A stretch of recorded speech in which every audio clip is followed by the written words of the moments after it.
ఏమైంది? ఎందుకని నువ్వు అక్కడి నుంచున్నావు? ఏంటి చూస్తున్నావు?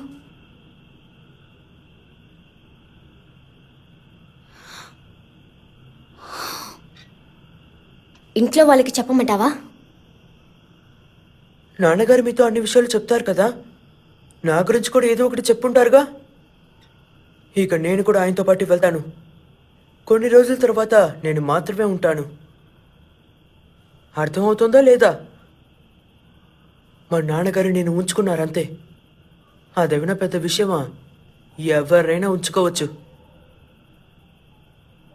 కానీ నేను పెద్దయ్యాక నిన్ను పెళ్లి చేసుకుంటాను. ఏంట్రా వాగుతున్నావు?